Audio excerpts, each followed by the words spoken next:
The following podcast is a Pie to Pie production. Every slice tells a story. How often do phone orders get screwed up? A busy restaurant, loud noises, it's easy to make mistakes, but with Loman, it can be a perfect order every time. Somebody that knows your menu better than you do yourself. This isn't some clunky chatbot. Loman actually takes orders, answers questions, books reservations, and processes payments. Loman AI. Never miss a call, never miss a sale. This episode is brought to you by Maestro Sausage, the only sausage we use at Hot Tongue. They produce sausages specifically with pizzerias in mind, and you can tell. So if your sausage isn't hitting all the right notes, let Maestro lead the way. Flat iron pepper. When you pop these peppers, you are gonna know. You can smell it, you can feel it, you can taste it. They are liberating pizzerias from low quality pepper flakes. Stop finishing your pizza with crap. Head to flatironpepper.com and join the pepper flake revolution. I wish, man. I would keep going, bro, but like, yeah. Did you come from a big family? No, just got like, are we recording? Do you want me to hold the mic differently? Yeah. No, I got one sibling, one sister. Like, we grew up where I live now. Yeah, like relatively small family. I just like chaos, man. I like lots of kids. I'd have a little army of them if I could, man. Yeah. You know, but my wife is like, she wants to get her life back on track, get her body back, not be a fun. And I fully respect that. Yeah, it's hard to comprehend like what like your wife or your partner goes through. 100%. But it's like, I'll take another. I mean, I love being a dad. It's like How many have you got? I only have one kid, but we've been trying for a second, and I think we'd have a third. Yeah. Like, it's been such a blessing, and like you really kind of look at things a little differently, 100%, which has been very cool. Yeah, it's like really delivers some balance to your life when you're like so focused on grinding and building, and then kids come and it gives you perspective. It gives you balance, man, doesn't it? It's weird to see things through their eyes and like kind of see the magic of the world again. Yeah. You know, like you can get jaded in an older age, and then to be like, oh man, I'm just an old piece of shit. Like I should look at things like a 5-year-old, you know? There's a lot of magic in that. Let's talk about when it first started going. You just started building ovens in your backyard? Yeah, man. I was at like a really interesting crossroads in my life. Yeah. I came out of, I spent my, I was like kicked out of school.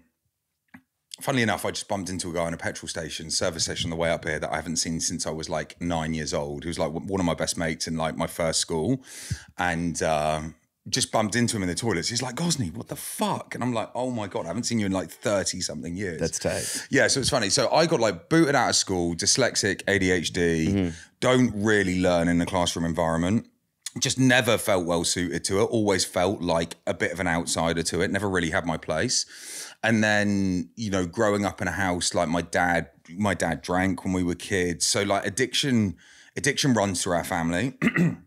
And I guess part of not really fitting in school, and then, not really knowing like where I belonged in the world, like really, really like, my parents sent me to like a private school. So it was like really well-educated children, like really academic kids. And I felt like the outlier, right? I just didn't really know how to learn. And it's so interesting now because my little boy Tigger is like the mirror image of me. He's the same. He's like, he's got built from the same ingredients, and he's in the same school that I went to 30 years ago. Damn. So it's just like really fucking weird reliving it and like seeing him getting anxious before going to school and like not really enjoying it. And it's just like fucking reliving it again, man. And it's just like such a weird blend of emotions going through that. But yeah, I went to school, I got booted out. I guess because I was lost as an individual when I was like younger, I sort of got to my teenage years, found a group of lads outside of school that were like smoking weed, and at a really early age, I kind of let it in. My sister had a group of friends when she's 4 years older than me, and she was like hanging out with guys that were like meddling in smoking weed and doing drugs.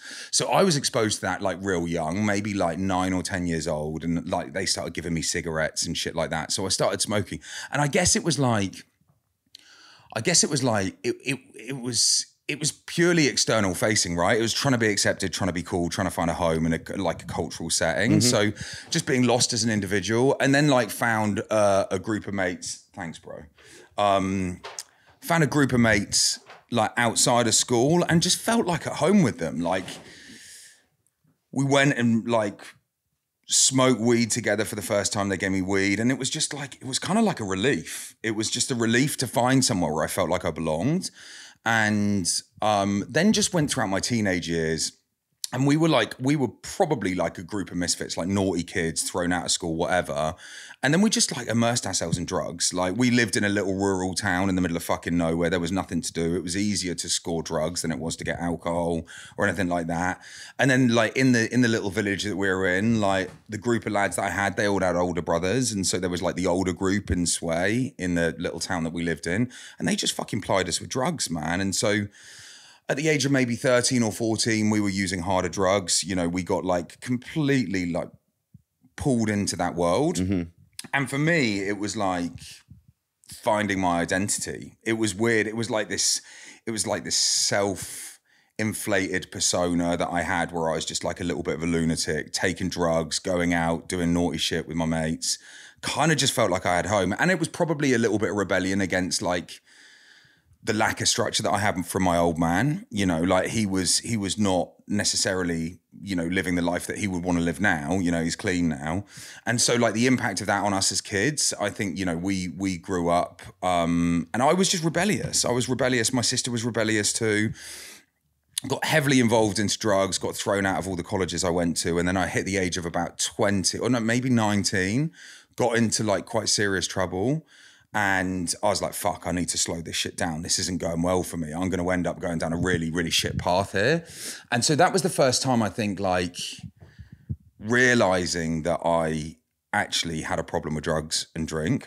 You know, when I was 19 and I tried to slow it down, it just got progressively worse. And actually trying to stop using, it was like, fuck, I can't control this. It was like, and that was the first moment for me where all the time before that, I just thought I was like debaucherous, going out, partying, having fun. It was just a fucking kid. Everyone else is doing it. Everyone else is doing it. I'm normal. And I remember saying to like my mum found out that I was using really hard drugs when I was like 16. She took me to rehab. They said that, you know, like I was the worst case of addiction the guy I'd ever seen and all this stuff. And I'm sure they probably say that to fucking everyone. But, I was like, fuck you, man, I'm normal, you know? And like we were smoking heroin and doing all that stuff at the age of 15 or 16. And I just thought it was normal. Everyone around me was doing it. But like we lived in a weird little clique where everyone was taking drugs. And so yeah, I kind of like didn't realize how abnormal my life was as a young kid and just thought, you know, I built my persona about being that guy and I sort of felt at home with it, man. I felt like it was my calling and it was the place that I belonged. And then when I tried to stop, it was just like, fuck, I can't, man. And like trying to put it down and it just gets progressively worse. And it was like, you know, it's like trying to go on a diet and you're going to like start eating healthy on a Monday and then you eat healthy for like 3 days and then you binge eat. And it was just the same fucking cycle, but with drugs. And so I got to the age of 21. I got the shit kicked out of me in my hometown in Bournemouth. I was out one night. I got my head jumped on by a group of lads. And that was a turning point for me. I was like, I got all my teeth kicked out and I was like, had the shit kicked out of me. And I was like, fuck, I need to call time on this. And I kind of waved a white flag to my mum and said, Mum, I'm ready. And she was rock like, bottom. Yeah, rock bottom, man. And I was like traumatized. I got the shit kicked out of me. I nearly died. I was like having panic attacks when I couldn't drink. I was just like in a really, really desperately unhappy place, like waking up in the morning, crying my eyes out, not wanting to drink, but just like drinking a bottle of vodka for breakfast and drinking wine. And it's just fucking out of control. And it was like, it's just really, really sad. And I kind of knew that at that time that it was like that. And so I waved a white flag at my mum and I was just like, I need to get my ass into rehab. And she was like, hot on it. She was just like, yeah, I found this place in Arizona, in Tucson, and you can go there. But it was like a boot camp. It was like an army-driven boot camp for naughty kids. And I'm like, Mum, I don't know. I'm not a fucking naughty kid. I've got like drug and alcohol addiction, like dependencies. And so after a little bit of time Googling, I found a rehabilitation center in South Africa. And literally within a week of finding it, I was on a plane and I went to South Africa, spent a year in treatment. Sorry, this really fucking long-winded way of telling you. No. Damn, dude, a full year. A year, man. Yeah, well, I did 9 months. And then I came out and they basically said to me when I was in there, they were like, look, you need to change your friendship groups. I had a girlfriend at the time. And they were like, you need to finish with your girlfriend. She doesn't want to go out with the sober version of you. Like you were like, you know, you're using drugs heavily, drinking heavily, like partying heavily. And I was like, nah, we're in love, it's all good, like all this shit. And I got back, and within a week of getting back, she finished with me, she dumped me. You know, it was clearly the lifestyle that she didn't want to lead at that time in her life. And we were 21, we were fucking kids, right? So it was just like deciding to grow up by a decade overnight and like not go out partying, not go clubbing, not go to bars, not go to all those things. You know, I threw myself into doing that when I got back, but doing it sober, and realized really fucking quickly that like going out to bars and clubs sober was not as fun as it was when you were using, you know. So it was quite quickly that evaporated out of my life. And I was like, I just don't want to be there. I was so fundamentally fucking determined, man, to stay clean as well. I'd just like gone into rehab, like a series of events happened to me in rehab where I truly understood the severity of my addiction and like the impact it had on all my loved ones around me. So I came out with a bit of a fire inside me, man, to drive change and be productive and build bridges with my parents and like just be a better person, man, and like forge something out of my life that was more meaningful.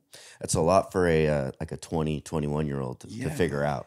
Yeah, I mean, you know, I feel like super grateful. I feel like it was a courageous step to choose to do it at 21. Yeah. For like it had incredibly supportive parents that were just always there for me. They never gave up on me. And then coming out, I just sort of, I felt there was fire inside me, man. I was told like ever since I was a kid in school that I would just like, I was naughty in school. They didn't understand ADHD or dyslexia back then. So I was just told I was a naughty kid and I wasn't, you know, I wasn't smart and all of those things. Cause that'll fuck you up though. Yeah, it fucks you up, man. And like confidence was an all-time low and it always was. And even in growing the business, even when we hit success in business, I always felt like a fucking imposter. Yeah. I always felt like, you know, like, God, I've never done this before. I don't know what the fuck I'm doing. I haven't earned the right to build a business. Yeah. And it was just really interesting, right? And so for like the early stages of my career in building Gozney, I was so fucking transfixed on proving to the outside world that I was successful. So I was like, my goal when I came out of rehab was like, I want to buy a Lambo before I was 30. That was like my fucking goal. I was transfixed on it. And I did it. And it was so interesting because it was all about third party, you know, perception of me. Validation. Like I'm fucking smashing it. Like they tried to get me ASBO'd from my hometown, which is like an antisocial behavioral order or whatever. So they tried to get me banned from my hometown when I was a kid because I was so naughty. And so I just had a shit reputation. That's crazy. You can just get kicked out of your own town? Yeah, you get kicked out of your own town. I don't think they do it anymore. Such a bad do they do it now? Do they do ASBOs anymore? Damn, that's crazy. Have you heard of, do you know what an ASBO is?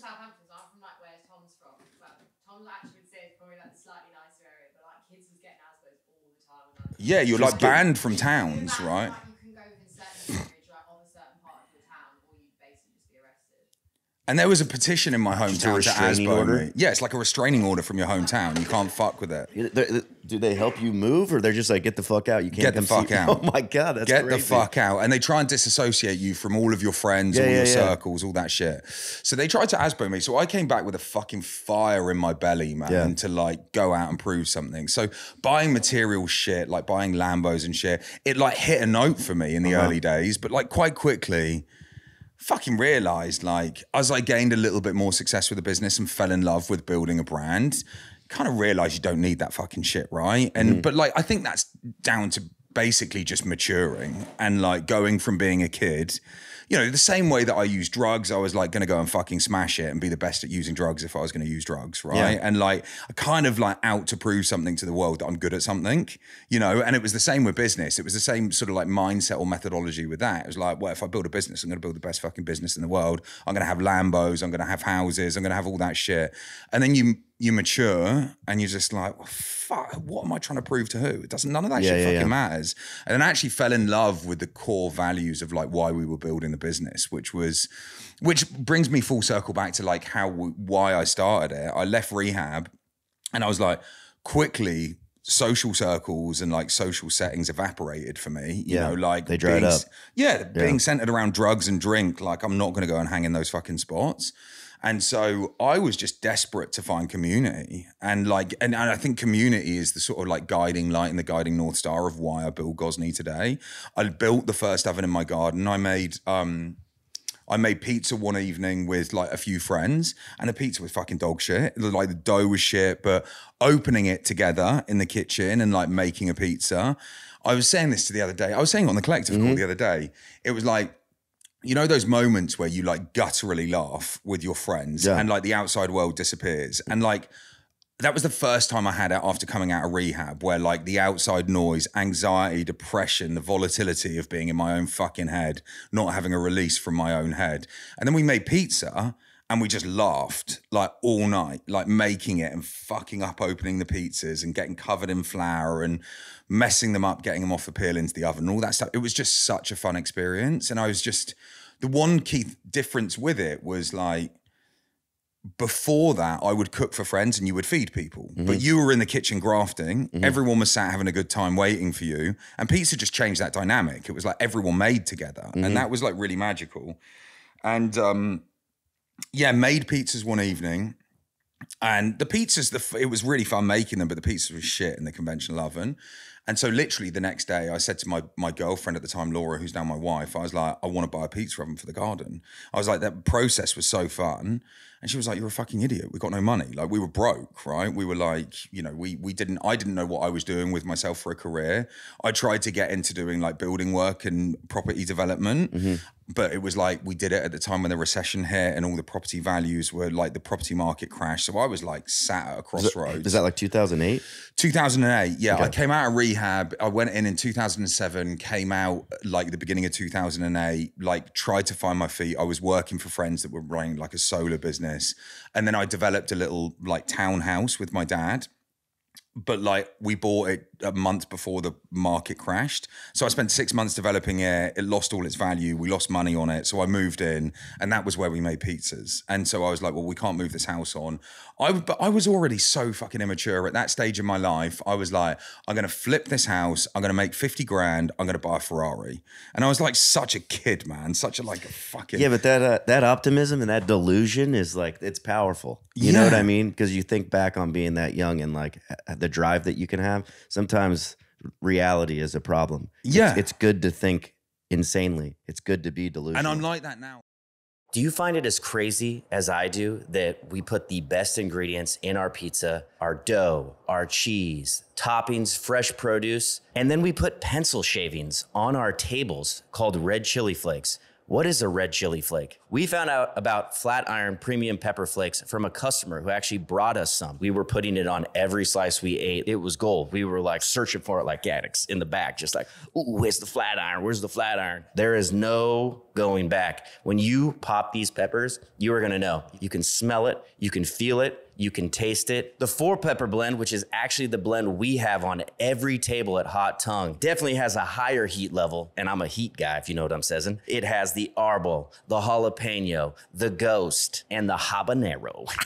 Spicy. They are liberating pizzerias from low-quality pepper flakes. Flatiron pepper, you are going to know the difference. In here, real peppers from Italy. Let's go. Head to flatironpepper.com right now. Use the code PIE2PIE at checkout. That's PIE, number 2, PIE at checkout. And any order over $25 is going to get you a bottle free of the sweet heat. Put that sweet heat in your cart, and any order over $25, that baby's gonna be free. Do not miss this chance to upgrade your pepper game. Head to flatironpepper.com right now and join the Pepper Flake revolution.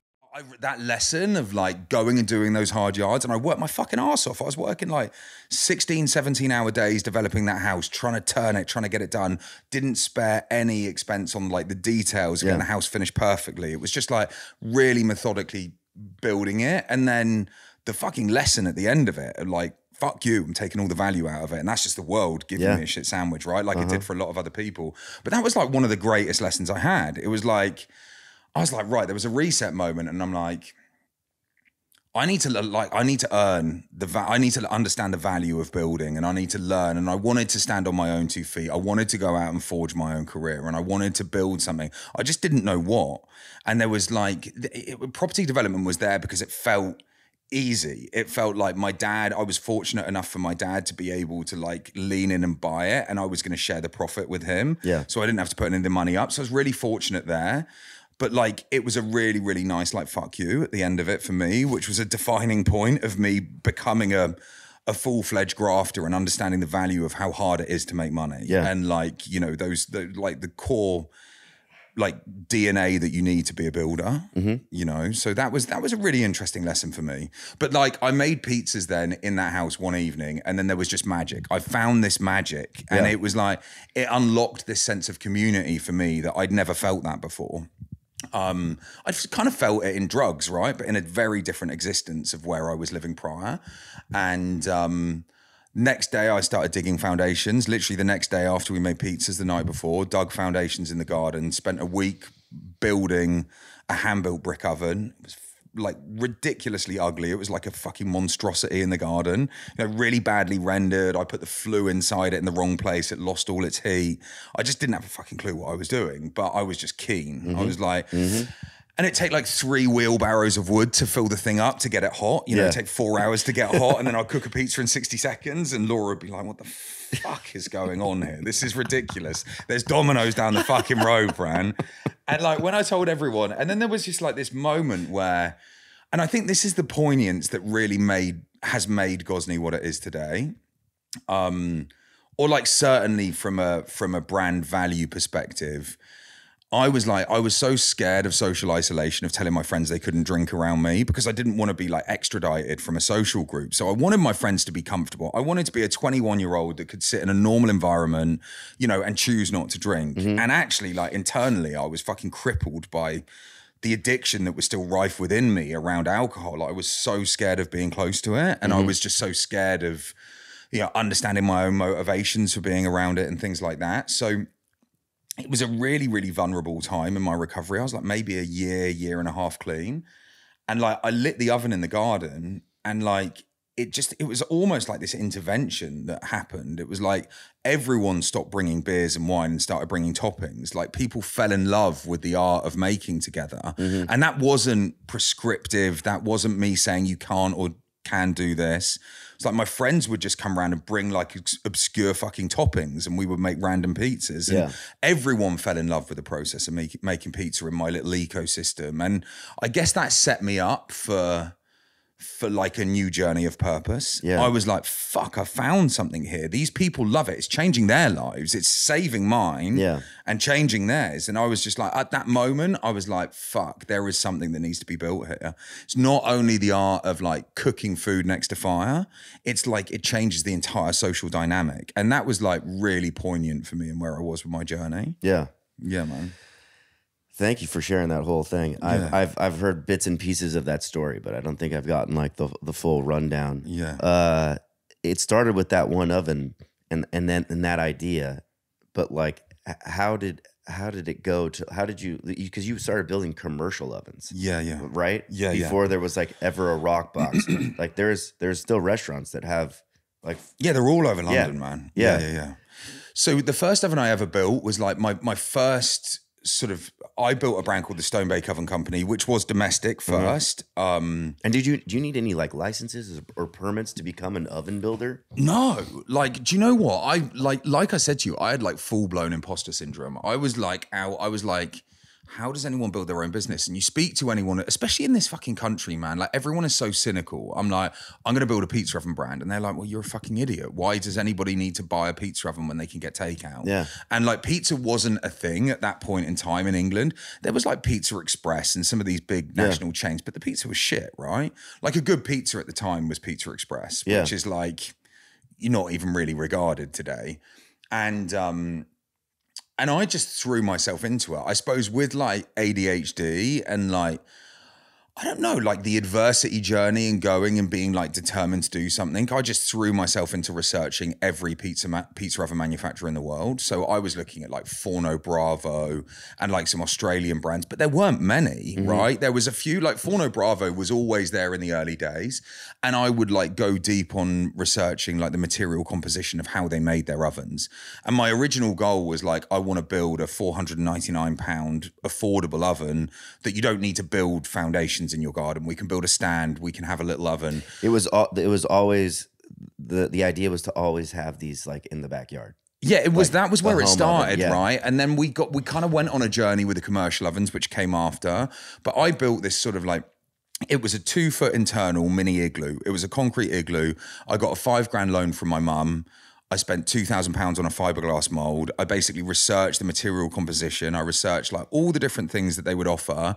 And even then with like Forno Bravo and all those other brands, you still had to build a base. You still had to buy the components of the kit and build it. So I was like, I want to build something that's just ready to go out the box, basically. And so I designed what looked like, it was called the Primo oven. It was like a 2-foot internal, 1 pizza capacity oven. It was built as a little, it didn't have a flue in it. It had like it was a little concrete igloo, and then it had a 2-part base, and then we made a metal stand for it, which was extra. And I found manufacturers in the north of England that would essentially fill my mold for me. I talked to them about the material composition, and we used something called Lytag in it, which was basically like this aerated little aggregate ball. It's like super high strength, but it made the oven easy to pick up. So it was light enough for 2 people to pick up, so someone could install it pretty easily without having to have builders and all of that stuff.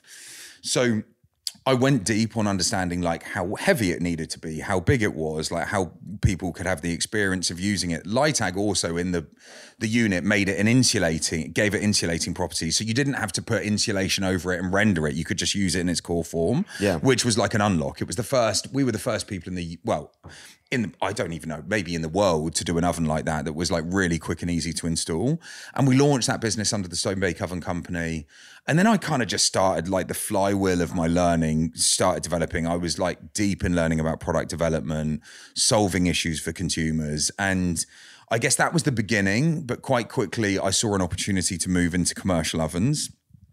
And really, Alex, it was funny, man, like, for a long part of my journey, I thought like that was the massive opportunity for us. You know, I thought like these were like $10,000, $15,000, $20,000 ovens.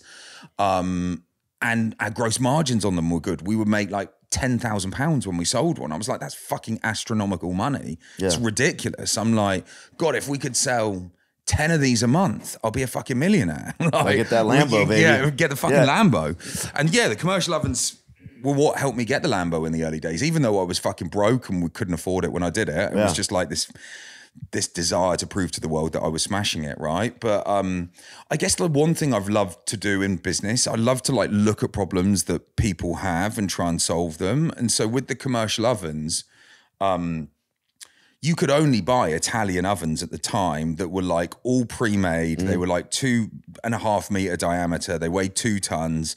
And in England, like restriction to get into buildings, it's really hard. You've got stairs everywhere. You've got small shop fronts, you know. So I was like, well, these guys can't get these ovens into any of these establishments that they want to build restaurants in. Like, we need to solve that. Like, we need to build a beautiful oven that's like super high performing and be able to get them in places where people can't, you know? And so I patented and developed a sort of modular installation system for an oven that meant that we could build an oven in 6 hours and get it fully rendered in a day. And so we could go and we could take it downstairs, upstairs, through doorways. And as soon as we launched that, we became like the market leader in the UK for commercial ovens, like almost overnight. And we had like early adoption from a brand called Franco Manca that were like really hot on the scene. They were like this fiercely rivaled independent Neapolitan pizza brand. Back in, when was this? 2010. It was a guy from Giuseppe that came over from Naples, built this one restaurant in Brixton Market. And then the original operators of Pizza Express sort of saw the queues that 400 meters down the road on a Friday night. Yeah. And there were like 8 seats in his restaurant and they were like, this is fucking magic. And that was where they were figureheads in driving this trend of Neapolitan pizza in the UK. And we landed them as an oven supplier so they could scale. And the whole world, the whole pizza scene was watching what Franco Manca were doing. So that was our sort of first inroads to building commercial ovens, putting them in there. And I guess one of the most interesting learnings that we had was they hired chefs from Naples, right? And so not only were we a young British oven manufacturer, like these chefs were like, fuck you, I'm not using a British oven. This fucking idiot on the south coast of England has built like a shitty little igloo oven for a garden. Now he thinks he's a commercial oven maker. Yeah. And they all use Stefano Ferrara and these 3rd gen ovens, like, and they were just like, I'm not going to use that fucking oven. So the chefs hated us. They fucking hated us. But the operators wanted us because we could install them into places that we couldn't get them. So we had about a year of getting the chefs from Francomanca, all their top development chefs. They had a team of about 5 Neapolitan pizza chefs. And, you know, part of the journey was winning these guys over. So we had to build ovens that were like exceptionally efficient in how they worked. We had to innovate in the ovens. So we like doubled down on the material composition, how the ovens went together, how they performed.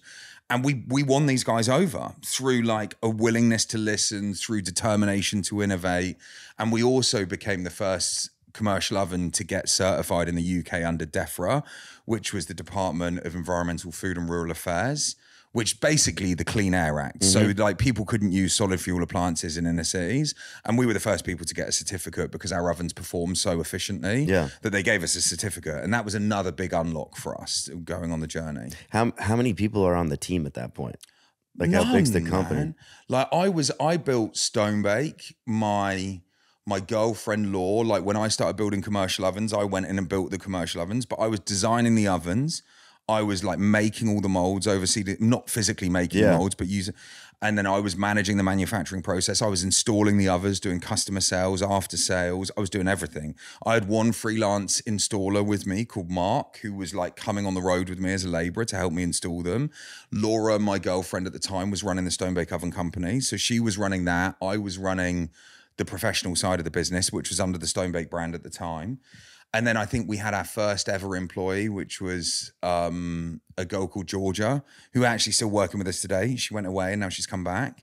And there was like, I think maybe 3 of us full time at that point in time. Yeah. You know, someone running Stonebake, me running commercial, and Georgia helping us with admin and customer service on both. Yeah. With a freelance installer. And then as we grew the momentum of the commercial oven business, we started hiring a few people. But I think by the time we got to launching Rockbox in 2016, there was probably about 8 of us on the team in total, but like 3 different brands that we were launching, Rockbox being the one that like probably had the most dramatic impact on our growth, you know, in those early days. What's like the prototype of the Rockbox look like? Like how did that come to be? And because and was there anything, there was other like those ovens, like backyard ovens were kind of like starting to come around that time. They were, yeah. And I remember, was there a GoFundMe or something for the Rockbox? There was, yeah. We didn't. If your sausage needs aren't hitting all the right notes, then let Maestro lead the way. Maestro has been working closely with pizzerias for decades. They produce sausages designed specifically with pizzerias in mind. And you can tell, their Italian sausage crumbles look like they were handmade in your shop, and they will taste that way as well. With over 80 years in business, family owned and operated, the family is incredible, and so is their product. It's quality sausage with quality ingredients. Click the link in the show notes. A classical masterpiece awaits you. Back to the show. Yeah, we did an Indiegogo campaign. So like I guess I had the idea for it in maybe 2012. Yeah. Like we were building these like big concrete home ovens, and even though accessibility was like the core driver of making those, I quite quickly realized when I started learning about entrepreneurialism and scaling brands and how we could think about scale, I realized that we could never ship these outside of the UK. Yeah. We could ship them for £50 on a pallet network within the UK, but the second we tried to sell one to France, all of our margin would be eaten by the delivery cost. And then there were like cheaper Portuguese ovens and stuff like that that people could buy in Europe. So I realized quite quickly that there was no scalability to the Stonebake Oven Company brand. And I guess this overarching element of wanting to build the art, like bring the art of wood-fired cooking to more people, and like seeing a pizza cook in 60 seconds was the most mesmerizing fucking experience of my life. It was just like, it was like, what? It was just seeing the crust spring and like you turn it and it was cooked and crispy and like, it was like wild to me. So I'm like, how do we bring that to more people? And so I came up with the idea for Rockbox and we built a prototype maybe in 2012. But like one thing that I wanted to do, because I'd got all of this experience of building the commercial oven business, I was so transfixed on performance within the brand. I wanted it to cook. I wanted every one of our products to make a pizza because of the journey that I'd had with all the pizza chefs telling me how shit I was. You know, I was like fiercely determined that I was going to bring exceptional quality into people's backyards and give them the ability to make a Neapolitan pizza like they would in Naples in their gardens. And that was like the sort of like core mandate of designing Rockbox. So we spent about 3 years developing it. And the issue in developing a product that fundamentally had to be light enough to be shipped in a box outside, the core parameters were like, how do we scale this? So it had to be less than 25 kilograms. It had to fit in a box of a certain size. But like wood-fired ovens work on thermal mass, right? The stone inside the ovens absorbs the heat from the fire.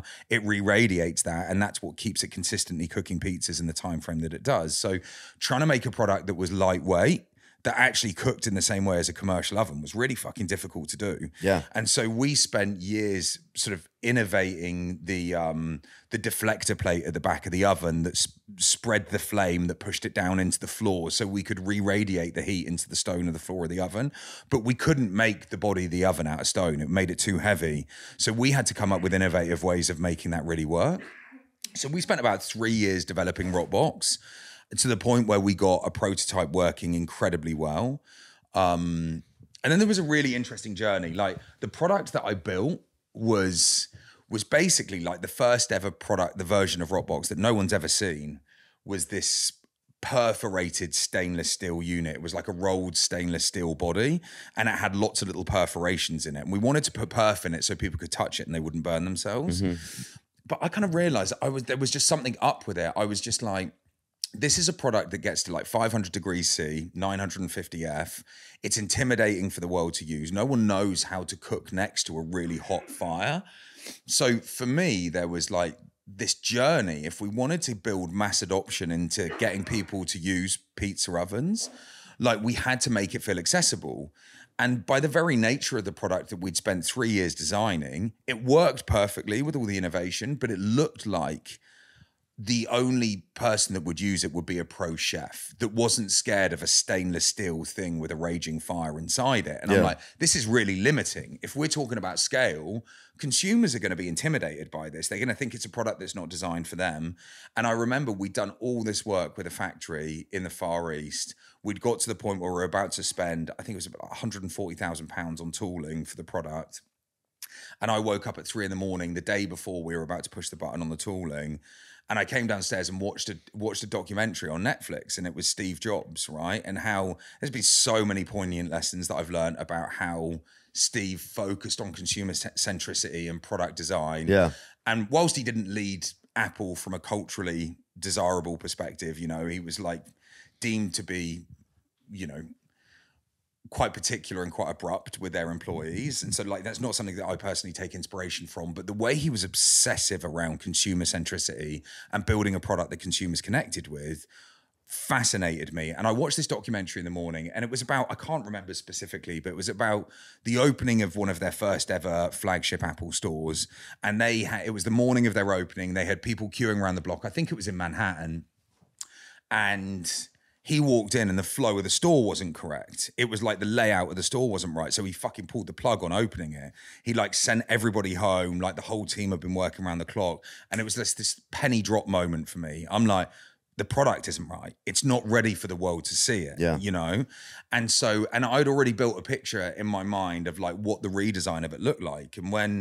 And within 3 weeks of pulling the plug on it, like the manufacturer that had spent 6 months designing it in conjunction with us was so fucking pissed. They put loads of man hours on it.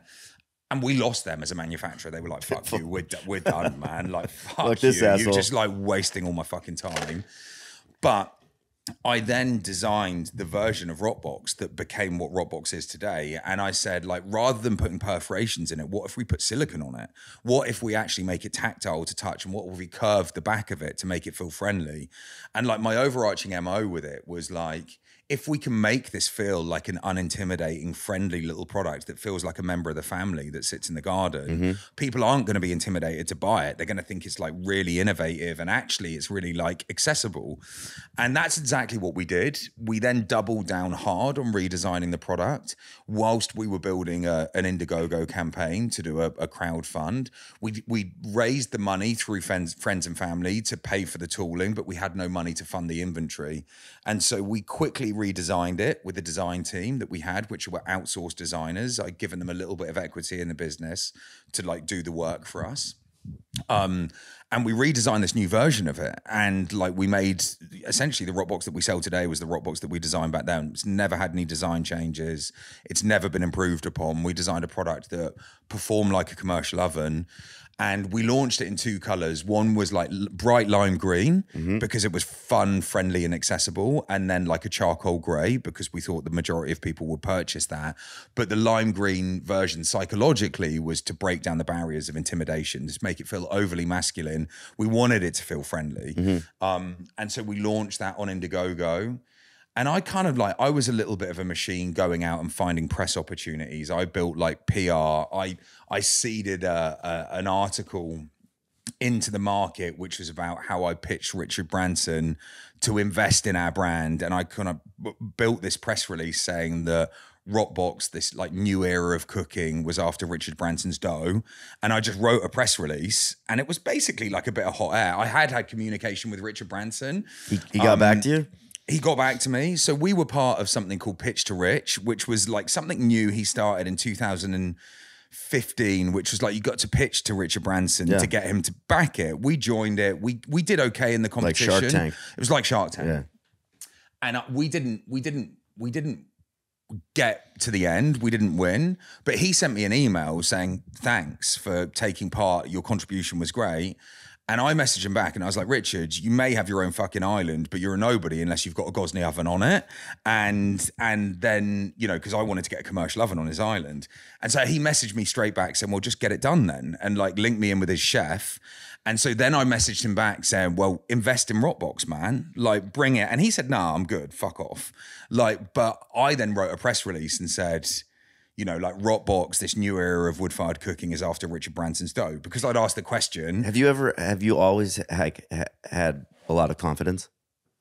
Because I feel like determination, man. But imposter syndrome with determination. I mean, you can have 2 of those at the same time. But to be like, was it kind of just like, I mean, because if I'm talking to Richard Branson, like I might be like, oh, should this email be a little bit more timid or like, oh, he got back to me? But you're like, nah, you ain't nothing without a fucking oven on your island, dude. Yeah, I don't know, man. I just feel like you go out in life and you fucking make shit happen for yourself, right? Yeah. And I'm like, you've got to, you know, like messaging him back and saying, thank you so much for like participating. Yeah. He's just going to be like, cool, that's a nice message. Yeah. But it's going to get no fucking cut through. Yes. So I've always like been a believer that you just got to go out and fucking Back yourself. Yeah, you back yourself, you get hungry. And I think like that's the core attribute that I've got. I don't have fucking qualifications. I've never built a business. I'm not a product designer. I'm like, I am all those things now. You know, I'm an entrepreneur, but I've just had fucking confidence. If someone's told me that I can't do something, I'm like, let's fucking go. Yeah. You know, and like my mum always taught me when I was a kid, and it's the one thing she said, she was like, you can do anything you set your mind to. Like anything is possible. Yeah, which just is go true. out and get it. Yeah. And I'm just like, I guess that is it. It's like a mixture of grit, determination, having the adversity. If people tell me I can't do shit, it's like a fire in my fucking belly. Yeah, it's a little chip on the shoulder. Yeah, That's all you need. Yeah, it's all you need. I can't do it? Pfft, watch me. Lots of it, like, you know, like when one of our most recent investors invested in the business, he said he looks for 3 distinct qualities, you know, that he really goes after, you know, and he feels like a lot of entrepreneurs have the same thing. They like a lot of them have a story of adversity. So they've been through something difficult in their life, which is like their motivator. It's their driving force. They're obsessed with their product and they've got this like grit and determination to build. Clear vision, ambition, and adversity. Yeah. And he was like, you just ticked every single one of those. Secret recipe right Yeah. there. And it was just like getting out of bed fired up to go and build something, right? And so we did that with Richard. And then, you know, like I seeded that press release into like mainstream media I learned how to build search engine optimization and SEO for Stonebake by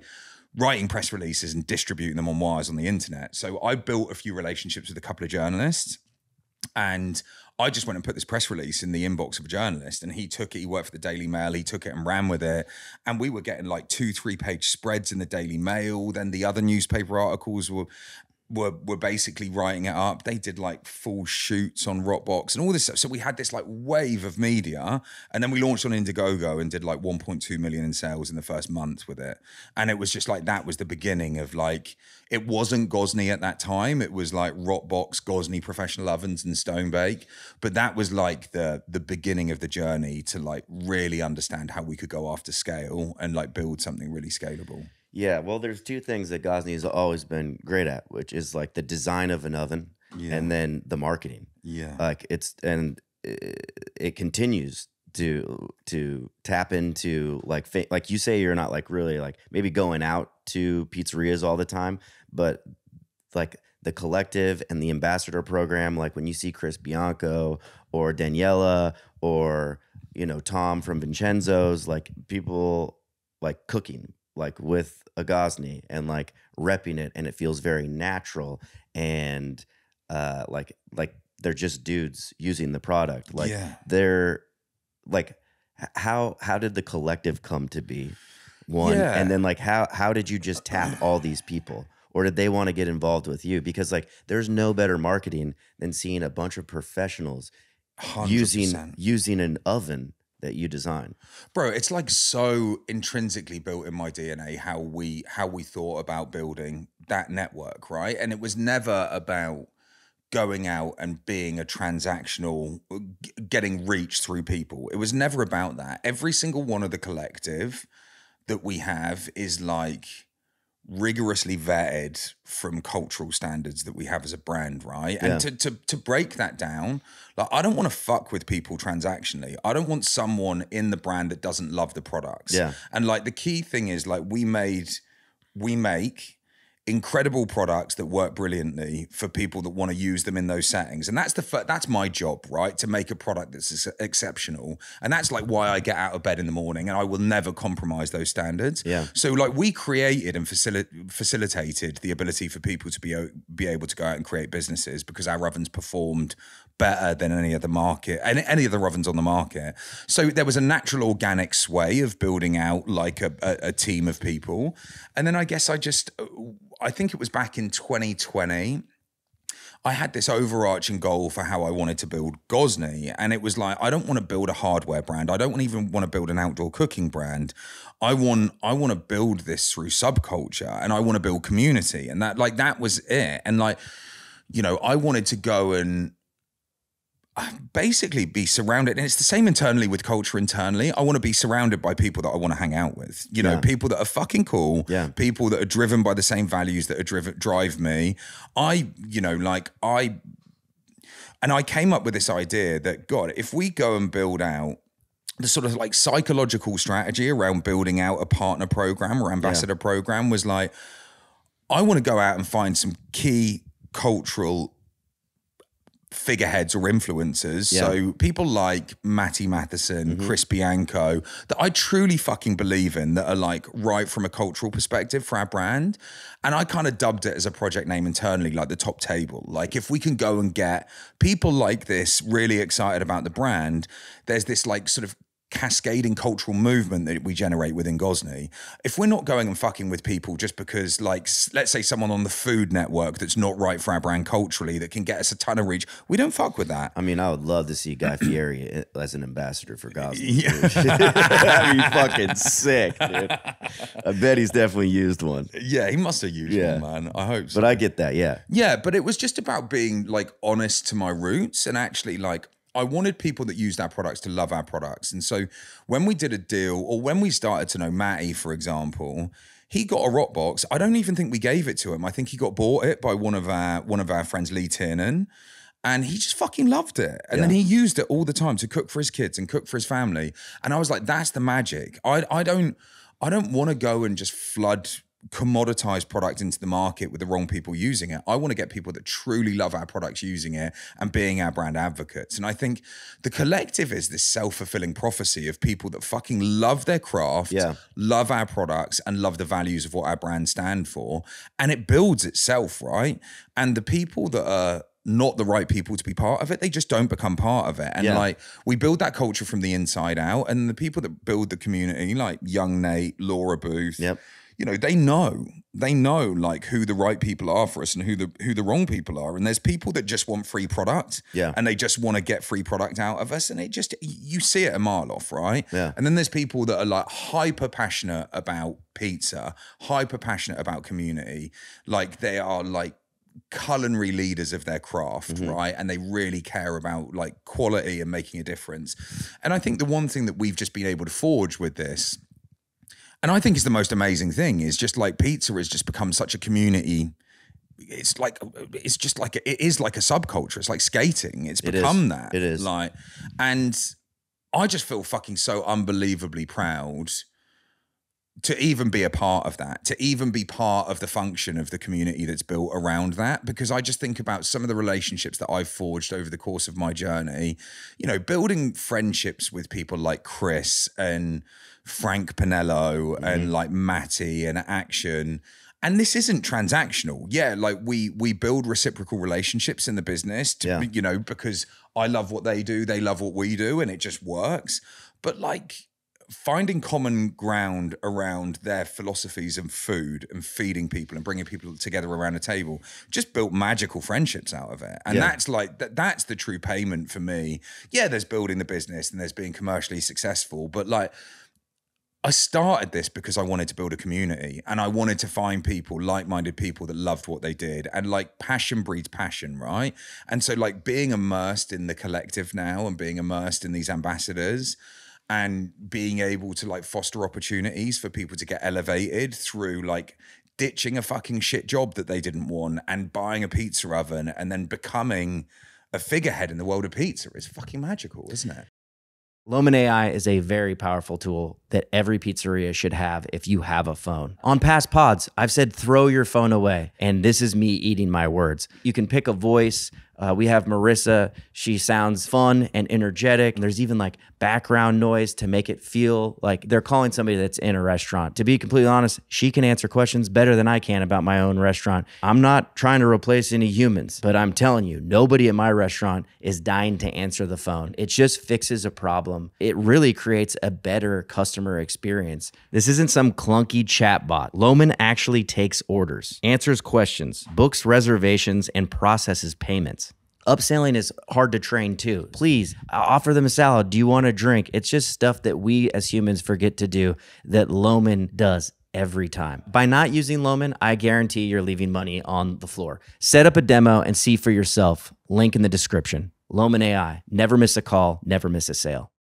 The collective is like crazy because being in the pizza industry for like 17 years myself, community is always something that like you've tried to find in places, and there's blogs and like you know, different people had like Tumblrs and shit, and you could like get information and connect with people on the internet, but there's never been something like a collective, like where it's just like a bunch of fucking pizza nerds. Like it's like being in a backyard. Like, you know, in the Discord, you can just like hit up anybody all over the world. You can reach out, you know, there is exclusive drops. You can get discounts for people. Like it's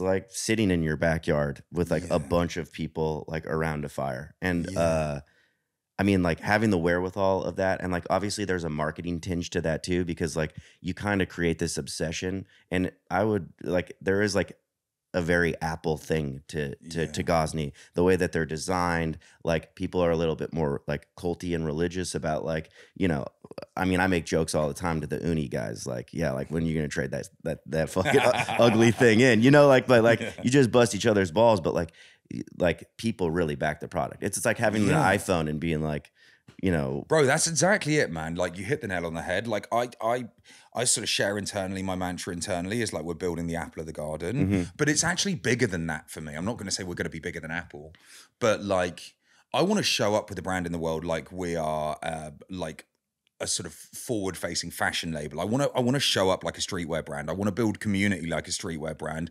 underpinned with like exceptional products like that are built from Apple, right? Design led from Apple, underpinned with the innovation and the engineering of like Dyson.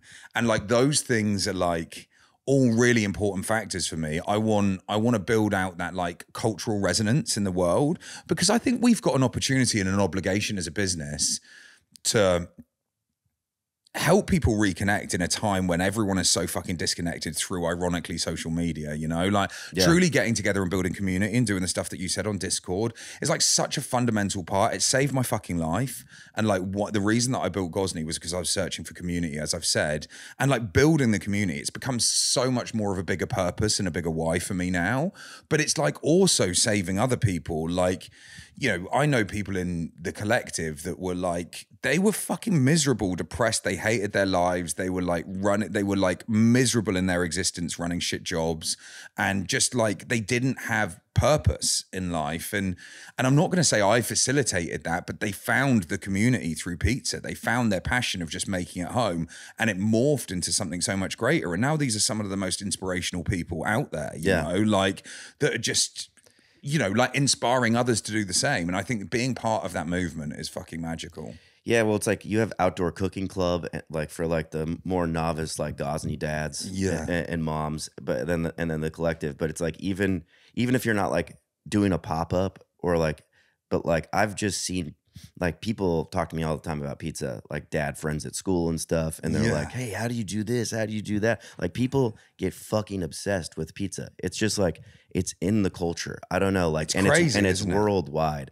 but. To come back to like changing people's lives, and it's like, I guess like the craziest thing also being in this, like the community for as long as I have, like seeing these ovens come along and the barrier of entry to the game all of a sudden is $500 to start cooking professional grade pizzas. And I remember using a rock box for the first time, and it's just like, holy fuck, like you can cook this in your backyard. Like I've been using Baker's Prides and shit, but it's like, dude, this is restaurant quality. Yeah. I mean, like it's hard to keep up. That's why you need 4 or 5 of them for a pop-up. But 100%. But you created, or like it's been streamlined to be able to buy a few of these, pop up a tent, and then within a couple years be the best, have a brick and mortar and be the best pizza. That fucking wild? It's created a path for people that hated their jobs and now are business owners and are on top pizza lists. It's like the fucking craziest thing to see. And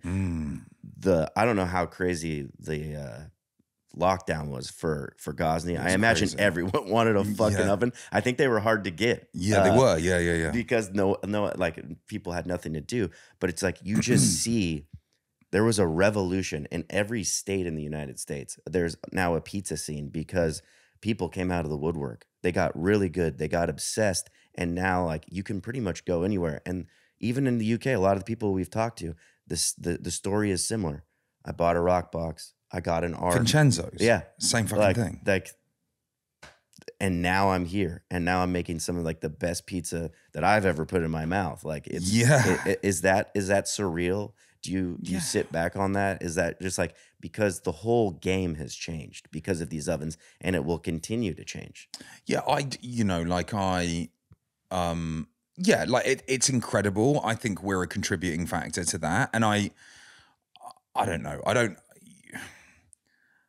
I struggle with self-promotion. I like humility. And like, so it's uncomfortable for us to say that we generated a movement. Like, I think we facilitated people being able to come out in the barrier to entry, right? And I think there are other products in the world that did that, but I think like my exceptional focus on quality and performance has what's driven a true movement for people to be able to like up their skills and create the pizza that they want to create consistently. So I feel like I said at the beginning, like I'm incredibly proud to just be a component of that. Yeah. And like that's you know, but like the movement and the people going out there doing it, like it's all a flywheel, right? It's like the whole pizza scene.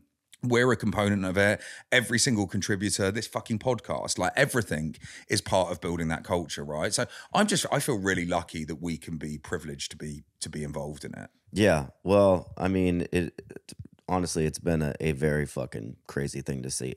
Yeah. Like, it's wild to hear you say that though, because I don't see it in the same way. I mean, I'm not in it.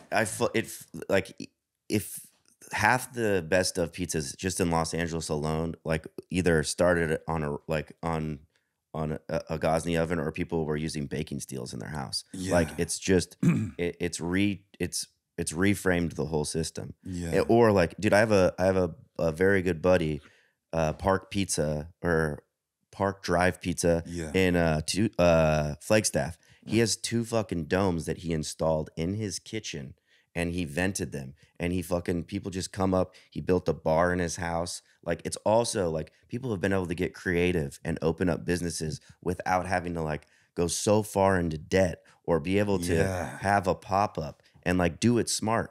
Like you don't build brand and build a brand. Like, and then you have a story. You have like the place that sold out because they only had 60 pies, and you fucking got to text them, and it's like everyone loves a story. Yeah. And so it's like creates this crazy marketing buzz, and it's like it's just really really special to see, because like there was an old way of doing it, and that's why there was so many old heads in the game, dudes that didn't want to share information, but like now everyone's hopping on fucking Discord or texting Isn't that each other. fucking amazing? And like, yeah, dude, these are the tomatoes I'm using, or you should use this cheese, or like, dude, if you fucking buy this thing, you can actually mod out your arc and fucking get like the New York style. And if you like drop the temperature and turn it off and fucking rip your gas, like people are like, it's crazy. Out. Yeah. Yeah. And why is that different, man? Like, why is the pizza, you look at the conventional world of chefs, and it's like, it is such like, there are such hidden like skills. People don't share shit, right? But like the pizza community is totally different. It really feels like an inclusive community, doesn't it? Like everyone fucking helps each other. They like promote each other. They like give each other tips and tricks. Why is that different in pizza?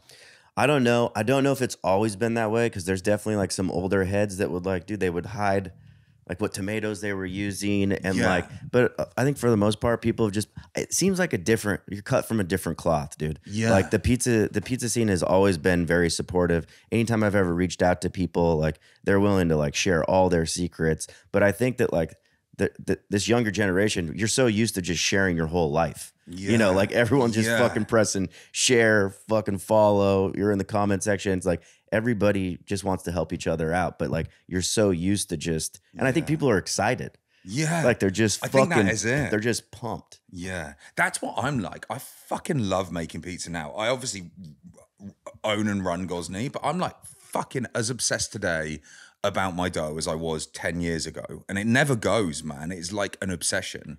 It's crazy. And I just, I love sharing that as well. I love feeding people my pizza, man. Yeah. And I'm just like making it and then just seeing people eat it and like being so proud of what you've created is just fucking wild, isn't it? It is. And like the bringing people together, I met Roxy, I don't know if you remember, but I was at the LA thing that they got a house, and like some collective members and like some restaurant owners from LA like came around, and it was like super cool because like people brought ingredients. It was like that same thing that you first talk about, and like not all the time do we get to hang out. I mean, we talk to each other over text and stuff, but it was just like such a cool hang. And like, so I took that idea. I've had like a few, like every once in a while, I would try to have people over in the summer, like just restaurant people over. Everyone would bring over like a couple things of dough, some cheese. Magical, we would all, and it is magical. Yeah. We all just sat around and complained.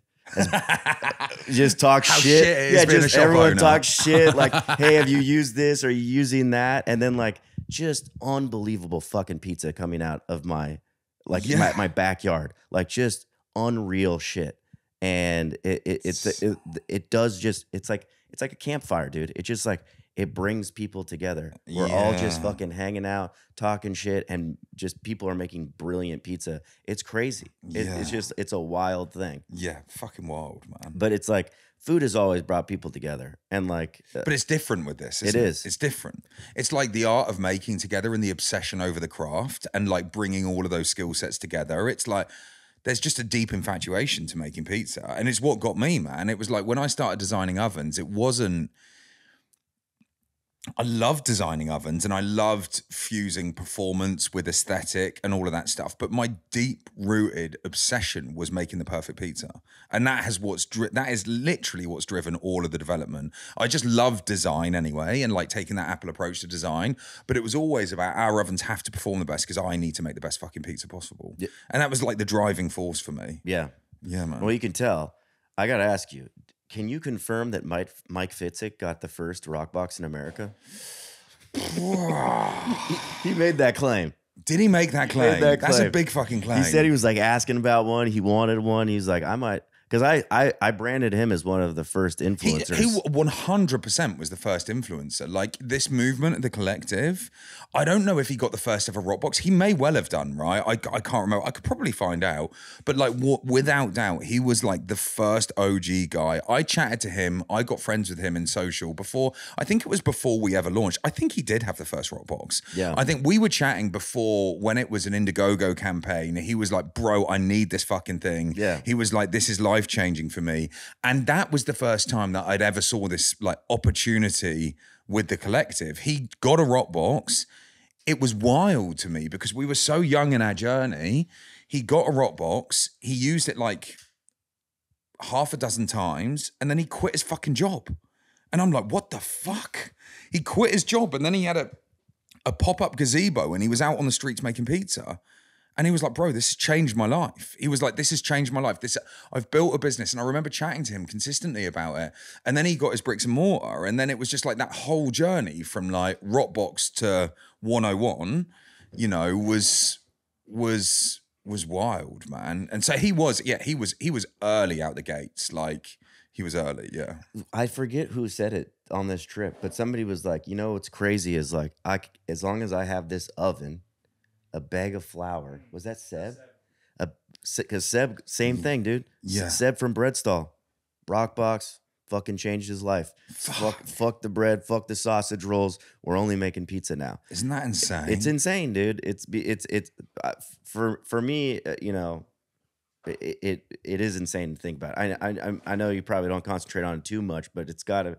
If I were you, just like it warms my heart, man. It would. It would. You know, I mean, like it warms my heart that people can just kind of do that. That opportunity is now there. But he said, like, as long as I have this oven, a bag of flour, like some tomatoes and water, like I can make a living. And it's fucking crazy. Wow. You can, like, that's all you need. You can pop up every day and never have to work a job again. Wow. People are gonna come. If you make good product, they're gonna come.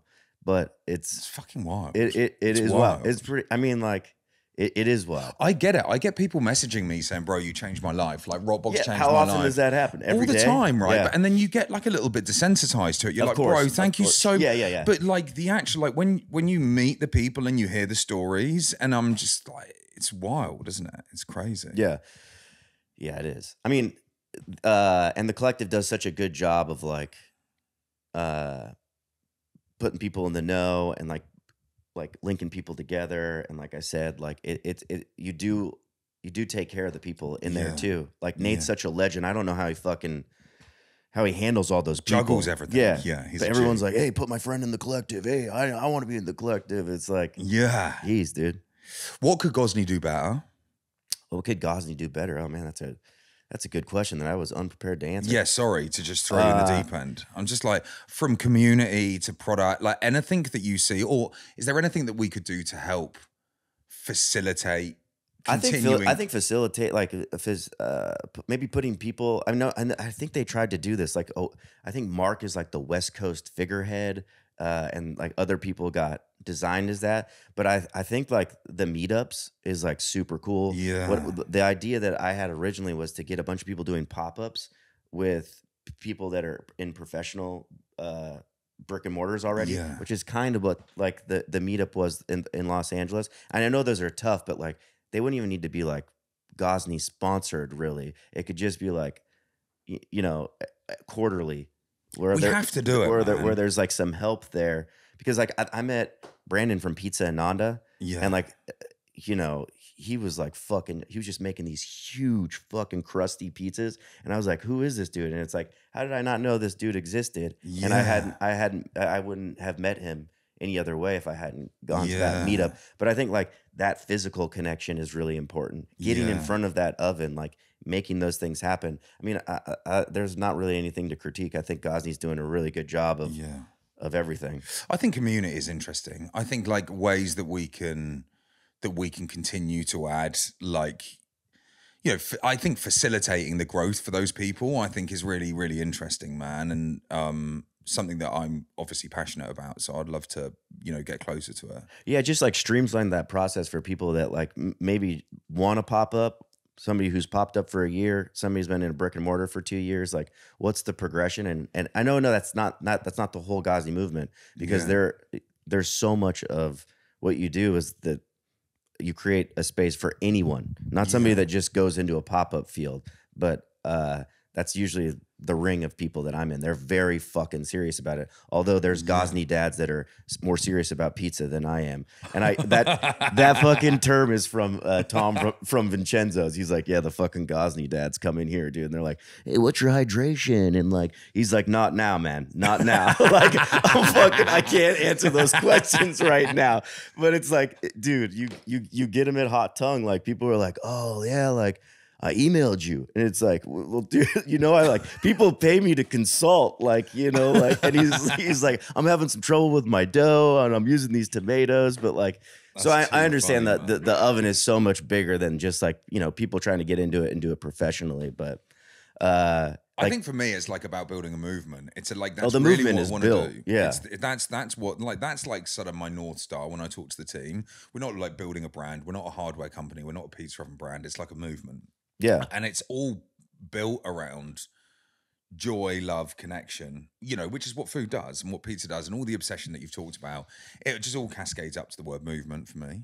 I think that you would obviously believe in that, because there's, I know how much marketing can cost, and like, it doesn't seem like there is ever a shortage of marketing. Like, getting shit sent to us, the VHS that you made with Maddie, like the videos that we were talking about with Hannah from Dough Hands, Frank's show that Gozney brought back pizza with Frank. Fucking weight. These like, girls, these girls, like that shit is not cheap. That can't be cheap, dude. It's not cheap, but also like these team, like Roxy and all the Chloe and everyone in the business, like we punch above our fucking weight, man. We've got a tiny team. And these guys are just rock stars. They're fucking rock stars. And so like Gozney is built on this, like, if these guys weren't as passionate and as driven to build community and to build the movement that we're building, like, there's no way we'd even come close, man. We're scrappy as fuck, and these guys work like 3 full-time jobs in a week, to get that shit to happen. Hey y'all, if you love what we're doing here on Pie to Pie, the best way to keep it going is to support the show directly. You can donate, subscribe, or even buy us a coffee. It all helps us keep bringing the real stories from the pizza world straight to your ears and eyes. A little can go a long way as we try to keep bringing you the best of the best. Hit the link in the show notes or visit our Instagram link tree to chip in and help us keep the ovens on. As always, love, trust, and pizza dust. Pie to Pie forever. Let's go. Well, it's great. I mean, everything from like, I think it was called How to Pizza. Yeah. Where it was like, she's a novice and like, she's going in. Like, there's just kind of like something for everybody, like it's a whole gambit of like, where are you at on the pizza spectrum? Yeah, that's it. Are you leaving your job, or do you just like to come out, get away from the kids for a while and cook outside? And I've said this recently that like cooking pizza has not been as enjoyable as it used to be. Like you do it all the time. It becomes such a job, and like, working with the public sometimes in a restaurant, it's getting tough. Shit reviews and all that stuff. Yeah, there's a bit of entitlement, and maybe it's just like, it's just not as fun as it used to be. And like the only time that like is really fun is like when I'm outside by myself, like just throw a couple pies in for my family in like, I can relate to that in the entirely. arc outside, and like I'm alone. And there's nothing like cooking pizza outside for the first time. I remember like just fucking like looking up. We have a really nice backyard, and I was like, this is where it used to be fun. Like just cooking to cook. And it's so like, that is just the natural progression of like taking something that you love, turning it into a passion. And that was like, the business became like that for me. It became like fucking work. Yeah. And when I started building it, I didn't want to, it ruined it for me, in the end. And it's been a really interesting cycle of like, I obviously love the business, but the business became bigger. It became harder to manage. It became like running a fucking business, not doing what I loved when I built it, and it goes in waves for me, man. Like, you get challenges within the business, and like, same with you with running the restaurant that you run. But like being really grounded and rooting down into that moment where you're outside with no one else around and you fucking cook a pizza and you have a slice and you feed your kids and it's just like, fuck. Yeah. This is, you know, I'm in exactly the same place. That is what I love the most. I love like that isolation, like no phones, no screens, just your family and like cooking for them is just where it's at for me. Yeah, and you just like you can pull out, you can kind of hear the gas and the flame because I've never used the wood, but it's like that. And then like you just take out the pizza and you can hear the cheese and the fucking crackle in like the silence of your backyard, and it's just like 100%. This is sick. 100%. This is pretty Bro, cool. it was so funny because we've worked really, really hard on building out like why our brand exists and like how you articulate what I'm trying to do, which is so much bigger than hardware. And I said this on the collective call the other day, and it was so interesting for me. When I used to like smoke weed with my pals, it was like, you know, the rituals of like going and scoring weed and like skinning up with your mates. And it was almost like the anticipation of making was better than the event itself. And it was like, I find that the same with pizza, that obsession around like making the dough, nurturing the dough, fermenting it, building it, crushing your tomatoes, like getting all of your shit laid out and like getting ready to bake. And it's like, it's the eating is not the journey, man. It's like the creating, the making, the feeding of other people. There is so many like emotional characteristics and like emotional levers that sit within that process, that feeling of like skill development, the feeling of like feeding other people, generating connections and craft, like just sitting and looking at the fire is like spiritual, and like, you know, it removes you from the chaos of the outside world, doesn't it? And you just get lost in that process. It's fucking beautiful. Yeah, you're right. There's like a ton of elements that go on before you even like turn the gas on or like light the fire. Like 100%. And I think that like that's really important, how much work goes into just getting there, because your pie's only in there for 60 seconds or, you know, a couple minutes if you're. Did you ever have that thing where you would like going on the journey perfecting your dough, where you would like make a fermented dough and if it didn't turn out right, it would put you in a bad mood for like 2 days? Yeah. Does it still happen now for you?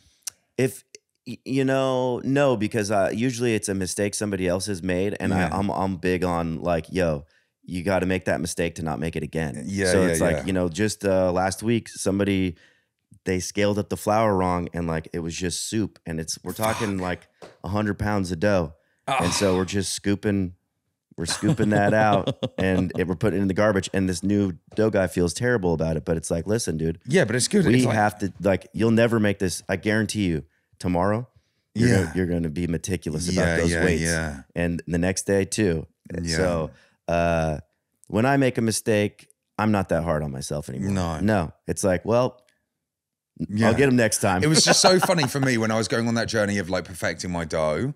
If it would come out on point, I would just be happy for like 2 days straight. And my wife would, you know, I'd just like, and it was such like a direct connection. And then if I've like made it and I've fermented it for like 72 hours and it's a bit shit or it hasn't had the rise or whatever the thing is, I'm just fucking miserable and annoyed. Well, yeah, because you put so much time and effort, and then like you're waiting to make those pizzas. You're going to have pizzas like on that day. And then it's like, fuck, these did not rise. Fuck, I forgot the yeast. It's so funny how it can be directly connected. It like becomes such an obsession, doesn't it? Yeah, well, people fucking nerd out about dough, and they should. I think that's why pizza's gotten so good, is that people have been allowed to really go down a rabbit hole, because for a long time, dough was just like measured the same and the same tools were being used. No one's using scales.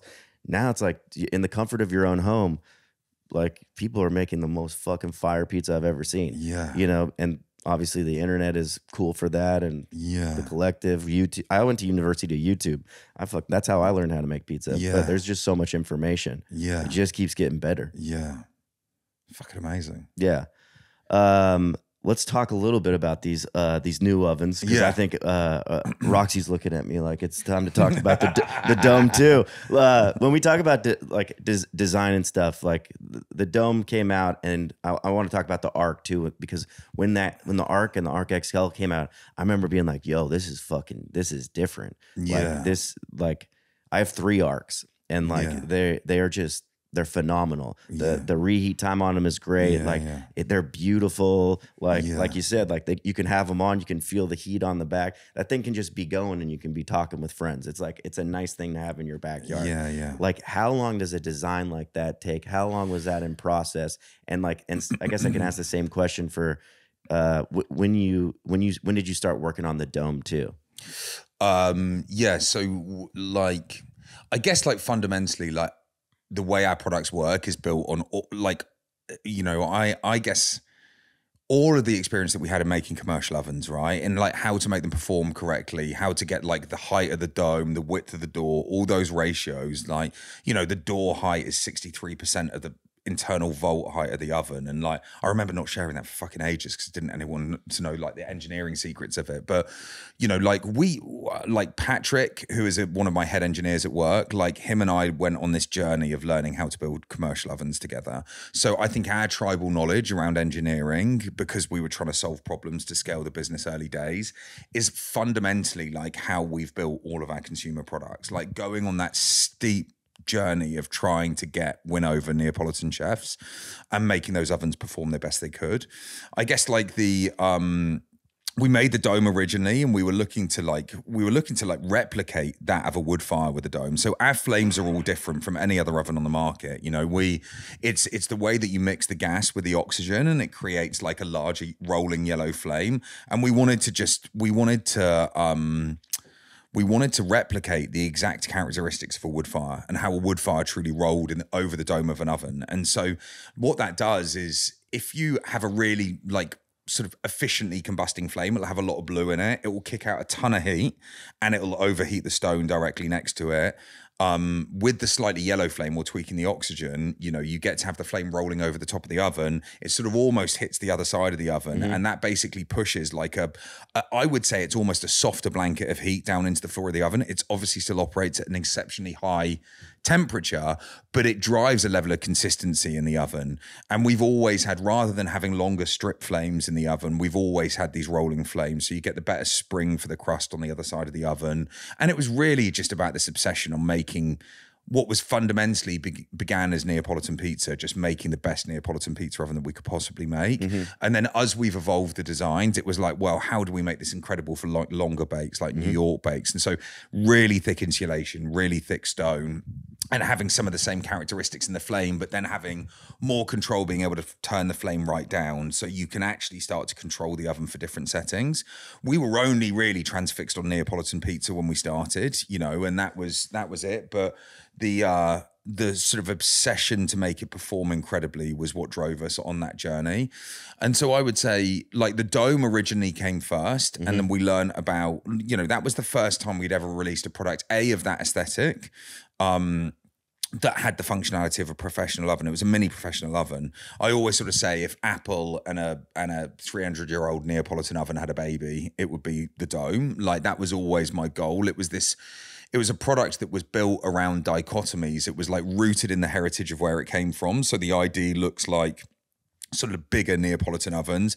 Even the black brows on the front, they're there to like simulate or replicate that of a cast iron mouth on the front of the oven with those big sort of like dominant heavy brows. I know multiple people that used Naughty Pie Nature, Black Magic Pizza, people that use the dome commercially, just threw them under a hood. Yeah, it's crazy. Yeah. And so like we wanted it to live from that heritage of where it became. It was like born from like my love for the commercial ovens. But then bring it into the modern day, make it easy to use, intuitive to use, easy dials. We never wanted it to be like Wi-Fi enabled, app enabled. That was just bullshit to me. I don't want to make gimmicks. I want to make innovation that we put in the product, is how the product performs and how easy it is for you to make your pizza time and time again. Yeah. That to me is innovation, right? Like, and so solving problems for consumers and making them fun to use, and also making it a visceral experience. So you turn a dial and you've got this like insane control of the heat of the oven, like at the turn of a dial, and it really ramps up the heat in the oven really quickly. So you can go from making a Neapolitan pizza really quickly to dialing it down and putting in New York and afterwards. So like innovation, I think, is about the engineering for us, and it's not about having like an app that connects to the oven for it to tell you when it's ready to cook on. I just can't be fucked with all that shit. So like we did a ton of work getting the dome to work. And we launched it in 2021, and that just had like knockout success, man. Yeah. Again, we did a similar launch to the way we launched Indiegogo.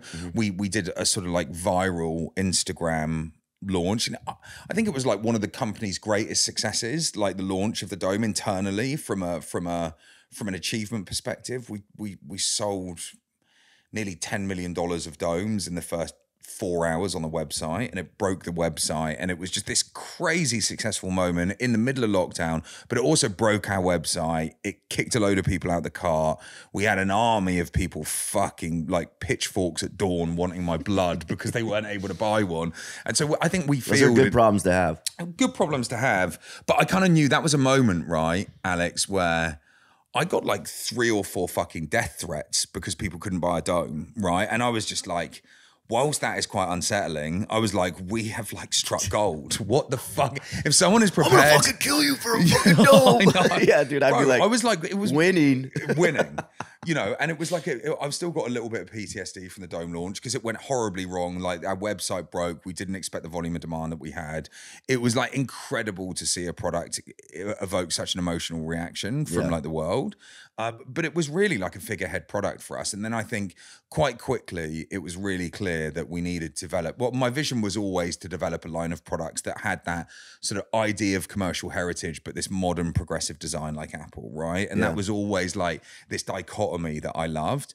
And so it was really obvious quite quickly that we needed to build something that performed like the Dome, like our commercial ovens, that sat at a more accessible price point. It wasn't even really about price. The Dome, from a value perspective, because we don't design for price, we don't design for retail price, we design for the use case of the product and what that product gives to a consumer. So like the Dome was always about versatility. It was about being able to use wood and gas and cook meats and proteins and vegetables. It was like a modern take on a wood-fired oven. Yeah. Whereas the Arc was like about pizza. Yeah. You know, it's truly a fucking pizza oven. And I would say like, if we were to position our products, like the Arc is about pro pizza. It's about making incredible pizza. And like the Dome is about the versatility of cooking with a wood-fired oven. Yeah. Dome still makes a pizza brilliantly. It makes a pizza like astonishingly well still, but I would say the Arc is like a higher performing oven for pizza anyway. Yeah. It's a more compact internal chamber. It gets hotter quicker. The floor will the recovery rate on the floor will bounce back faster on the Arc. So it's a better product. And then we put a ton of time and engineering into the way that the flame works. You know, so that was a big thing. When we did the Arc, we actually innovated the flame, and the flame was better than Dome Gen 1. When we released the Arc, we'd done loads of innovation on the flame, and we sort of splayed it a little bit. We reset it into the wall, and we made it basically like arc over the entire internal body of the oven really efficiently. And where it was a little bit wider, it really just properly distributed the heat consistently into the floor of the oven. So it just became this high-performing little fucking beast of an oven. It was just like a commercial oven, right? And then there was just this journey, like all the feedback we had from Dome customers, it was just insanely well received, the Dome. And we had some early manufacturing challenges that we wanted to evolve out of the process anyway, having removable stones and things like that. But really space was a big consideration. People wanted a bigger unit. They wanted a 2 or 3 pizza capacity unit. So with the Dome Gen 2, we've done that. Like the sort of replacement of the Dome's 40% bigger internally than the Dome. Yeah. And the bigger one is 90% bigger. So it's a true 2 and 3 pizza capacity oven now. But like we put dope features in. I was always really keen, like I know 95% of people use gas because it's just that continuity and it's really easy. But there's just something so romantic about the use of wood. And so I guess my core question to the team is like, how do we make wood as intuitive and easy to use as gas?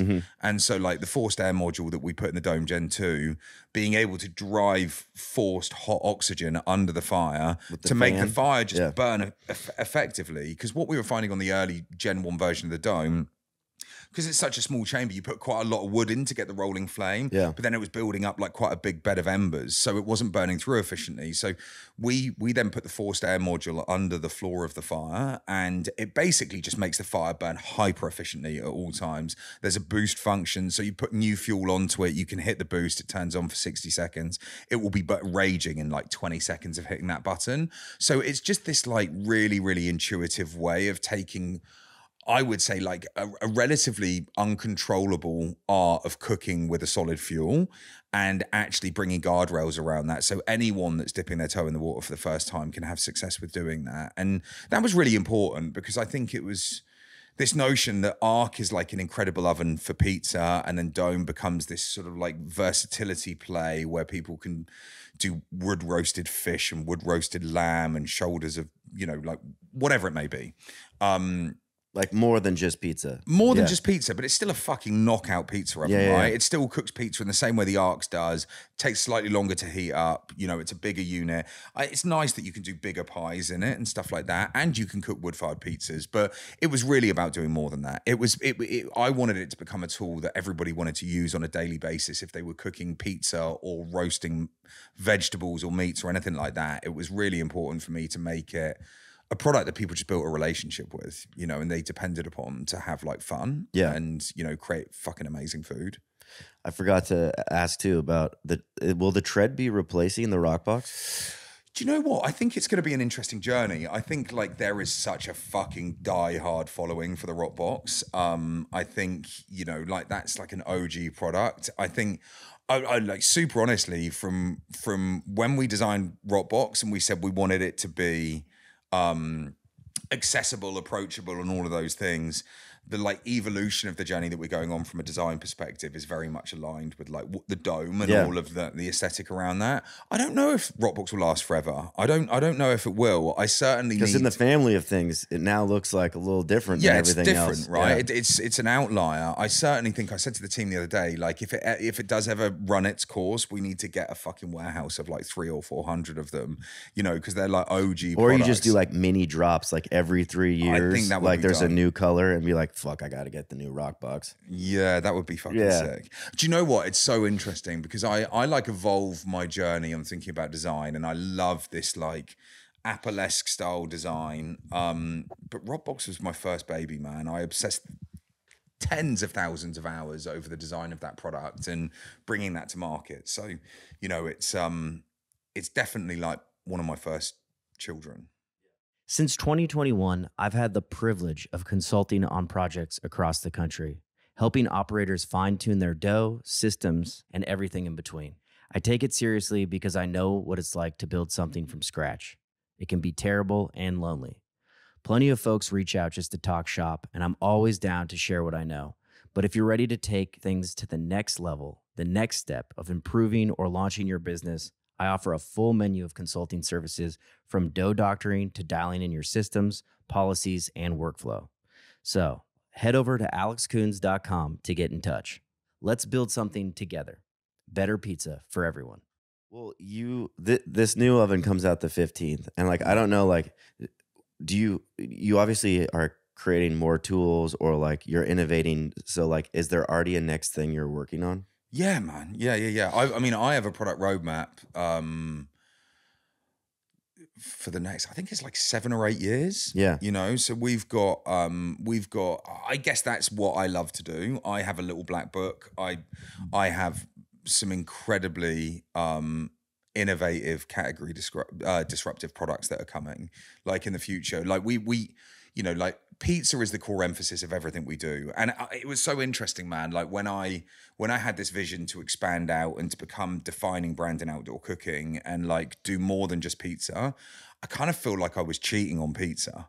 And I kind of feel like the die-hard community of pizza, I'm just like, I was saying to the team, fuck, like, I don't know if we can drop other shit, man. Like, I feel like I'm cheating on pizza.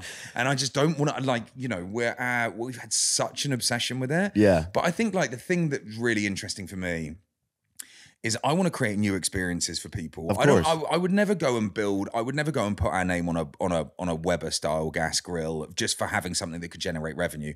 That's not what drives me. What drives me is building a movement, creating new experiences for people and like innovating things that truly change the way that people cook or change the experiences that they can have in their garden. So no product that we ever generate will be fucking sellout. It will just never be that. Well, then, does Gozney have to be a pizza brand? Like Gozney is going to be more than a pizza brand. Because like ideally, you never want to get pigeonholed into one cuisine, especially if like the experience just started somewhere. Bro, the next thing we're fucking dropping is wild. It's going to blow. It's going to blow people's fucking minds, I man. hope so. I've been working on it for. We've got more ovens coming out within pizza. And that's an area where I don't want to take my foot off the gas. I want to be like at the forefront. And, you know, we're designing a structure in how we build the business and how we build the teams in the business to basically like have a team that's solely focused and obsessed around pizza from a marketing perspective and from a product category perspective. So we will never take designers off pizza and put them onto something new and like stop innovating. That's just not what we'll do. Yeah. I kind of see like pizza, like I kind of frame like any new vertical we do as a new independent business unit within the company, and it has to be operated like an internal business. So pizza, we're never going to stop innovating. I think we've got some really exciting stuff there, but like the new thing that we're going to launch in the near, short, medium term is just fucking mind-blowing. It's fucking mind-blowing. It doesn't exist in the world. It's like rooted from ancient heritage of like a certain type of cooking, and it's like something that consumers just can't do, and it's just fucking mind-blowing, man. Well, I don't doubt it, because that's kind of like what you've already done with like a pizza oven. So it's like the next thing is I hope it gives the ability to do something that you've never been able to do in your backyard 100%. or wherever. Because like it doesn't seem like you want to get into the whole thing is the joy of cooking different, like cooking outside, like the being flame. together. Yeah, like you're not trying to make an electric oven. You're not gonna probably make a dough mixer. Like it's visceral connection. You're gonna go out the box. Yeah. And we have to stay ahead and to be grow. us. I would imagine. Is that scary at all? No, I love. One thing that I'm not scared of is like ambition in the business. I just, I suppose that's what I bring to the company is just like a big fucking vision that everyone gets nervous about. And they're like, what the fuck are you talking about? You gotta shake them up. Yeah. Scare and them a little bit. I was chatting to one of my friends in LA and he framed it differently to me. I don't frame it this way, but he was just like, if your vision isn't like hyper arrogant, it's not big enough. And I wouldn't necessarily use the word hyper arrogant. But yeah, I love that too. And it like landed with me. He was just like, if you say it out loud and people don't think you're a fucking dickhead, it's not big enough. Yeah. Okay. And that's kind of like where I'm up with like the vision for Gozney, man. Good. Yeah. So it's gonna be good. I want 15 Lambos. Yeah. Well, I don't actually want 15 Lambos, but yeah, I want to buy. Fuck yeah. Yeah. 15 Lambos every day of the week, dude. Yeah. I want my own jet. AM and PM, different colors. Yeah. Fuck yeah. Let's go. Well, let me ask you one last question. Yeah, man. If you could give advice to yourself in 2008 from this chair today, what would that be? Yeah, I mean, that's a really interesting fucking question. I think I wish I'd learned the ability to back myself earlier, like truly. Like, I guess like in the early days of running the company, one of the things that I've done always well, and I'll be the first to admit, I've got no formal training. I search for people that I find inspiring. And that could be people in the collective running a pizza business. That could be someone that's built a big business. That could be someone with just a completely different perspective on life. It's not about like hierarchy, rank, or like, it's just about perspective and experience. And I guess like I've just acted like a sponge and I've absorbed stuff. And in my early days of growing the business, do you know what is so fucking interesting? There was such an unlock for me. I thought I needed to know everything. I thought I needed to be like, when we started having board meetings, I'm just like got smart guys around the table and I'm like, they would say stuff and I'm like, what are the words they're using? I don't even understand those fucking words. I don't really read books. I'm like, my head's a bit too wild for me to like, I can't concentrate for that long.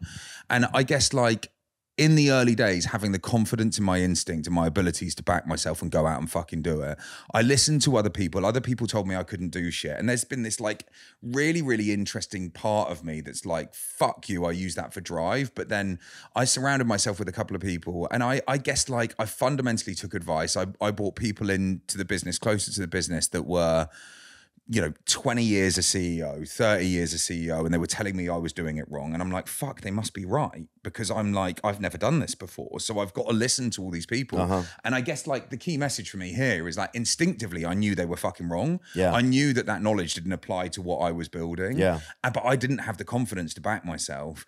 And so I think like truly, there was two things that happened, like truly learning to fucking back myself. And there was a moment that it happened in my journey where I'm like, fuck them. Fuck everyone on the outside. I'm the guy that's fucking built this. I've got the vision. I know what I want to do. So I think like that notion of like building a vision, backing yourself, having the determination, bringing people along, following your instinct. I think following your instinct was a really big one for me. Yeah. And I kind of see it like I had really interesting debates with people within my business where we should use data to like prove out if a consumer wants something. And I'm like, well, in 2014, if you asked people how many people would want a silicon-covered portable stone oven that didn't fucking exist in the global market, they'd be like, what the fuck are you talking about? Yeah. And then we launch it and we sell hundreds of thousands of them. And I kind of feel like the founder's obsession around their craft and around product and around their vision, like my instinct isn't just me being right because I think I'm right and I think I know better than other people. I live and breathe my fucking brand. I live and breathe my business. Every conversation I have with every single person, I learn something from them and I apply it to my thinking.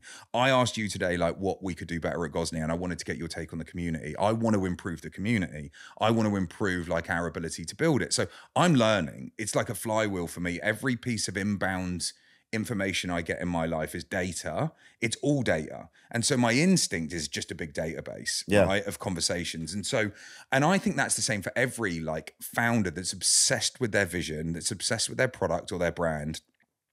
I think like be really careful about being forced to you know, think against the instincts if you're building a brand. And then I guess the second thing that I would say that was a huge fucking unlock for me was like being comfortable in my own skin, going to board meetings, sitting around with really smart people and like not pretending to know everything, saying like when someone says something like not having to have that imposter syndrome coursing through my veins, like knowing what I'm fucking good at, playing to my strengths. I sat down with our C-suite leadership team recently and we had this sort of like reset moment in the business where we were going to do things differently. And I came to the meeting and I just kind of opened it up like, guys, these are my strengths. I've got like no development areas, right? And they're like, you're an arrogant fucking prick. What are you talking about? And I'm like, nah, I'm just like, I know what my strengths are. Yeah. I'm going to elevate our business through my strengths. I'm not going to try and be better at your job than you because you're the fucking rock star here. I want you to play to your strengths. I'll play to mine. And so I will be like hyper inclusive. If I don't know something, I'm like, I don't know what that means. Can you tell me? And I think losing that like ego or pride that gets in the way of being able to be open and inclusive to build and take advice is such an unlock. I've seen people that go on their journey that are like pride driven, ego driven. They want to think that they want everyone to think that they know all the answers. Fuck no. I built my business by listening to every motherfucker around me and learning every part of how they built that or they built something different. And my journey building Gozney is fierce determination and grit to build, ambition never to get put down. I always get out of bed the next day and in build mode. And I just like, I've got like a level of humility to learn from people around me. And I think that's such a key strength when you're like going on your journey. So I think like trusting your instinct, not getting in your own way from pride or ego, I think is a really important part, and being a sponge to fucking learn. I think that's really interesting to me. And I guess like having fun on the journey. In 2008, I don't know. I love the journey that I've been on. I think like trusting my instinct a little bit more and not being scared to make big decisions. I'm not scared of making big decisions anymore, but it took me a few years to get there. Yeah. Yeah. That was all pretty incredible advice to yourself. One last thing for me, I want to say thank you, because I do think that like what you have created, and then also just hearing your story is also so interesting, that an oven became more than just an oven, and you wanted to build community, and what a community has been built. Personally, like I've done things because of these ovens that I never would have been able to do personally, like whether it's a catering job, making money when the shop wasn't, doing very well, or meeting people that I've always wanted to meet through Gozney, making that connection.